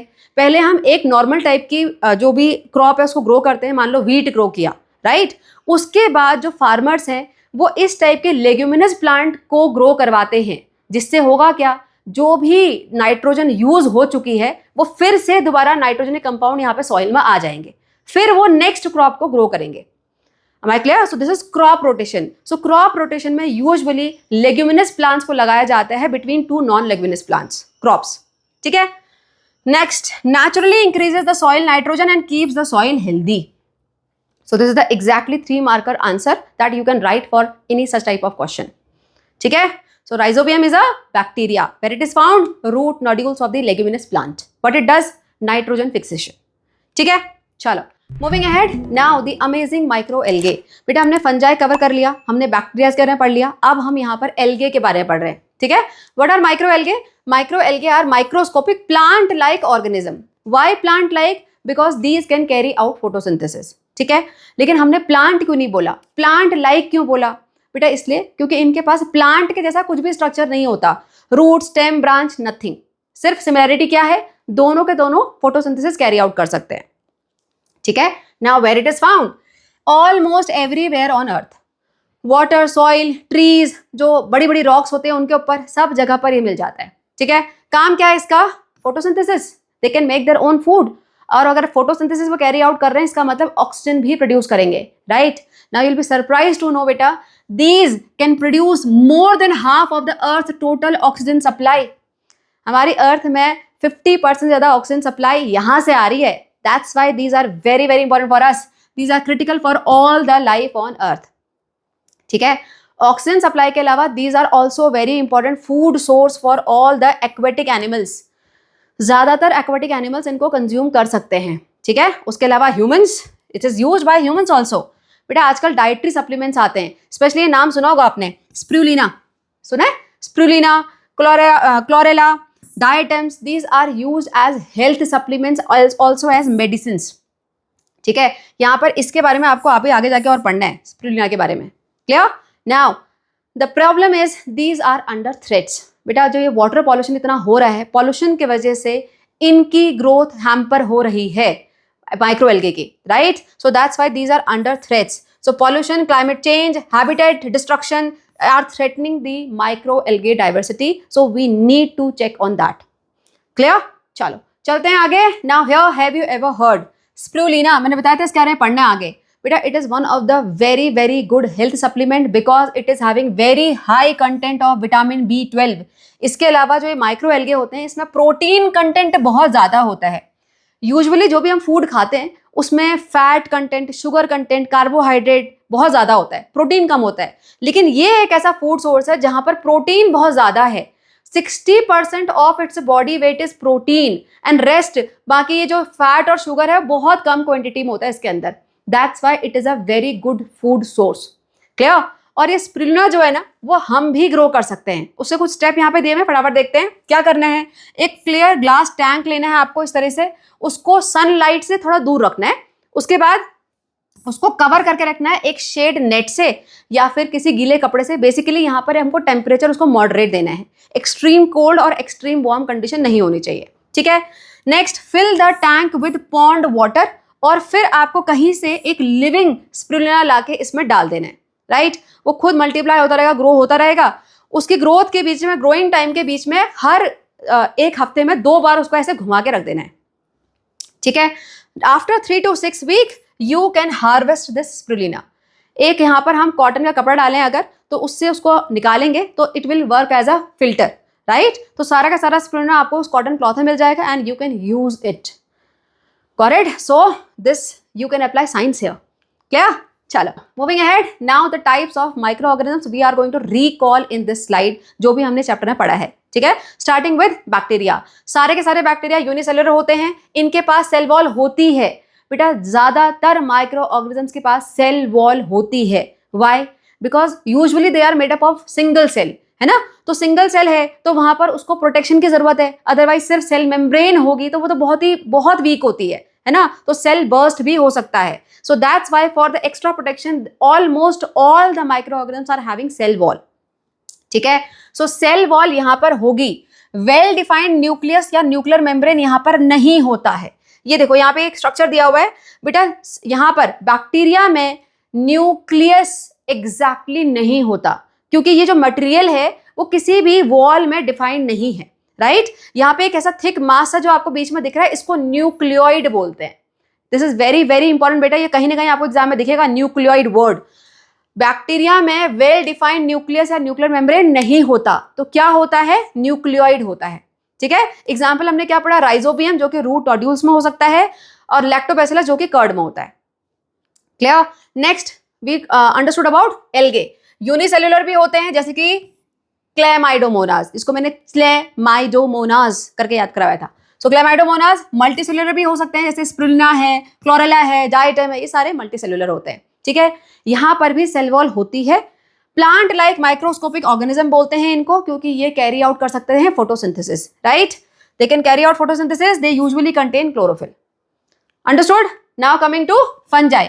फंजाई मे बी यूनिसेल्युलर जैसे कि ईस्ट. Yeast is unicellular. और मल्टीसेल्युलर भी होते हैं जैसे कि मोल्ड. ठीक है. सेल वॉल यस यहां पर भी होती है.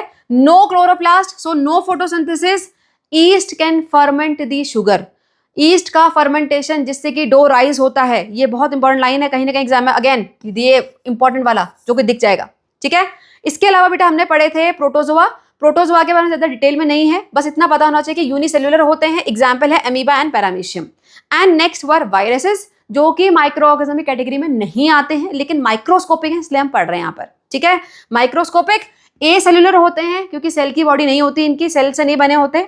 दे कैन ग्रो और multiply only inside the other host organism. ठीक है. समझ में आ गया? चलो. Now why cell is the basic unit of life? The last question of the chapter and after this will be done. ठीक है. और ये भी हमने पढ़ा हुआ है, मैंने पहले बताया था ना आपको. Cell is the fundamental unit of life. क्यों fundamental? Because each cell when divides then you get the whole organism. अलग अलग स्टेप के बाद एक पूरा ऑर्गेनिज्म मिल जाता है आपको, है ना. Now why this is the basic unit of life? Because अब हमने पढ़ लिया बेटा कि कई सारे ऐसे भी लिविंग ऑर्गेनिज्म है जहां पे सिंगल सेल है और वही सारे के सारे लाइफ प्रोसेस दिखा रहा है. राइट? सो दैट्स व्हाई देखो the cell perform all the function needed for life. That's why it is called the basic unit of life. Clear? यहीं पे फटाफट मल्टी सेल्यूलर और यूनिसेल्यूलर के बीच में डिफरेंस भी पढ़ लो। मल्टी सेल्यूलर में क्या था? Made up of many cell, बहुत सारे सेल होते हैं अलग अलग टाइप के, सबका अपना अपना काम होता है। Each cell has a specialised function, right? Unicellular में क्या होगा? बेचारे के पास एक ही सेल है, उसी को सारा काम करना है। So here made up of just one cell, the single cell performs all the functions of life. Example देने पड़ेंगे आपको, प्लांट है, एनिमल है, ह्यूमंस है, कुछ अगर माइक्रो ऑर्गेनिज्म के नाम लिखने वो भी लिख सकते हो यहाँ पर, जैसे कि जो भी मल्टी सेलुलर वाले हैं, जैसे कि स्पिरुलिना, राइट, मोल्ड, ये सब। यहाँ पर आ जाओ, बैक्टीरिया, अमीबा, प्रोटोजोआ, पैरामीशियम, ये सारे। हमारा क्लियर? चलो, so with this we are done with this chapter. I hope you were able to understand each and every part, but still having any doubt or facing any difficulty, comment. I will revert back. ठीक है? See you soon for the solution of the NCERT questions of this chapter. Till then, take care and bye bye.